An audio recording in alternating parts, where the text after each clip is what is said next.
Bonjour à tous et bienvenue dans le jardin de Tonton pour cette nouvelle vidéo. Alors aujourd'hui je vais vous expliquer ce que j'ai fait pour faire pousser des plants d'artémisia. Eh bien, vous êtes beaucoup à me demander où est-ce que je les achète. Eh bien, j'ai acheté 6 plants d'artémisia chez Cocopelli que je viens de recevoir ce 26 avril.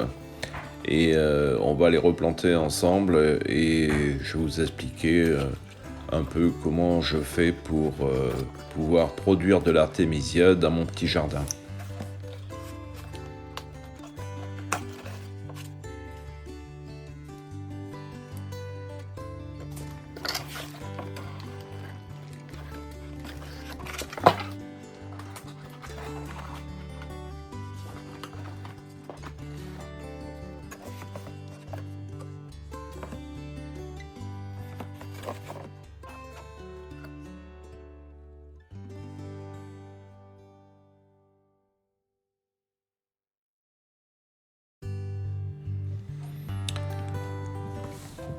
Alors on va mettre ces pots bien sûr un petit peu dans l'eau pour les réhydrater un petit peu parce qu'ils ont fait un petit voyage de 48 heures.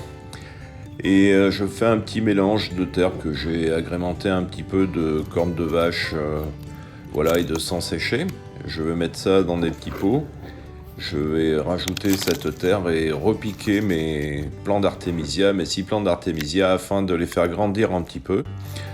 Et je vais rajouter un petit peu de sel d'Epsom. Je vous ferai une vidéo là-dessus. C'est un sel qui permet de faire pousser les plantes un peu plus vite. Voilà, vous avez quelques détails sur la boîte que vous pouvez lire si vous agrandissez un petit peu. Mais je vous expliquerai un petit peu le sel d'Epsom et puis aussi le polyter.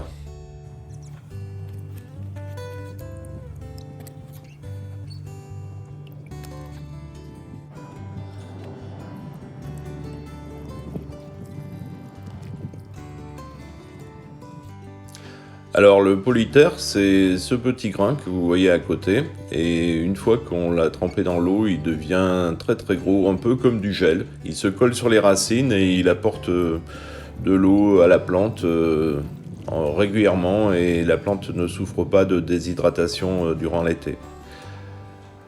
Alors quelques semaines plus tard, vous voyez, les plantes ont bien grandi, elles ont fait des racines, et c'est le moment de les remettre en terre. Alors je vais rajouter un petit peu de terreau, un petit peu de cornes de vache broyées, du sang séché pour mettre un petit peu d'engrais pour que la plante pousse au mieux, quoi. Mais il faut savoir que l'artémisia se contente de très peu, il n'y a pas besoin d'ajouter beaucoup de choses pour qu'elle pousse bien.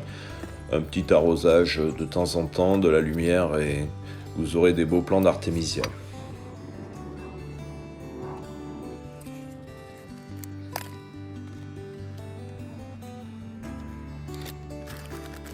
Alors je rajoute un petit peu de polyter, hein. Je vous ai dit que je vous ferai une petite vidéo là-dessus pour vous expliquer où est-ce qu'on peut se le procurer, de même que le sel d'Epsom. Le polyter va permettre de pallier à une éventuelle sécheresse pendant l'été, due à la chaleur. Et quant au sel d'Epsom, lui, il permettra d'apporter des compléments alimentaires à la plante pour lui permettre de pousser un peu plus vite. Mais tout ça, bon, c'est pas bien nécessaire. L'artémisia n'est pas une plante, comme je vous l'ai dit, qui demande énormément d'engrais et elle se contente d'un sol assez pauvre. Voilà, bien, nous sommes le 20 septembre et l'artémisia a bien poussé et je vous donne rendez-vous pour une vidéo pour la récolte de l'artémisia. Voilà, si cette vidéo vous a plu, vous pouvez toujours laisser un pouce et actionner la petite cloche. Je vous dis merci pour votre visionnage et à bientôt. Au revoir.